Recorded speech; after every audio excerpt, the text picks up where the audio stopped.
ಈಗ ನೋಡೋಣ ರಾಜ್ಯದ ಸಂಕ್ಷಿಪ್ತ ಸುದ್ದಿಗಳ ಕ್ವಿಕ್ ರೌಂಡ್ ಅಪ್.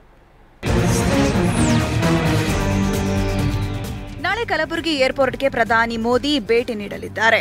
ಹೀಗಾಗಿ ಏರ್ಪೋರ್ಟ್ ಸುತ್ತಮುತ್ತ ಡ್ರೋನ್ ಹಾರಾಟ ನಿಷೇಧ ಮಾಡಲಾಗಿದೆ. 10 ಕಿಲೋಮೀಟರ್ ವ್ಯಾಪ್ತಿಯಲ್ಲಿ ಡ್ರೋನ್ ಕ್ಯಾಮೆರಾ ಹಾರಾಡದಂತೆ ಡಿಸಿ ಆದೇಶ ಹೊರಡಿಸಿದ್ದಾರೆ. ಪ್ರಧಾನಿ ಮೋದಿ ನಾಳೆ ಕಲಬುರಗಿಯಿಂದ ಮಹಾರಾಷ್ಟ್ರದ ಸೊಲ್ಲಾಪುರಕ್ಕೆ ತೆರಳಲಿದ್ದಾರೆ.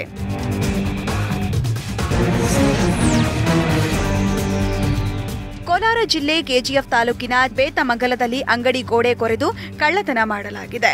ಲಕ್ಷ್ಮೀಕಾಂತ್ ಎಂಬುವವರಿಗೆ ಸೇರಿದ ಸೌಂಡ್ ಸಿಸ್ಟಮ್ ಅಂಗಡಿಯಲ್ಲಿ ಸುಮಾರು 5 ಲಕ್ಷ ಮೌಲ್ಯದ ಸ್ಪೀಕರ್ ಬಾಕ್ಸ್, ಲೈಟಿಂಗ್ಸ್ ಕಳ್ಳತನ ಮಾಡಲಾಗಿದೆ.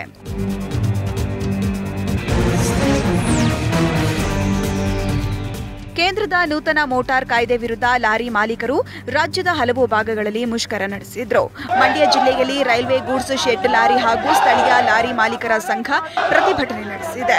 ಫ್ಯಾಕ್ಟರಿ ವೃತ್ತದಿಂದ ಡಿಸಿ ಕಚೇರಿವರೆಗೆ ಬೃಹತ್ ಪ್ರತಿಭಟನಾ ಮೆರವಣಿಗೆ ಮಾಡಿ ನೂತನ ಕಾಯ್ದೆಯನ್ನ ಹಿಂಪಡೆಯುವಂತೆ ಆಗ್ರಹಿಸಿದ್ರು.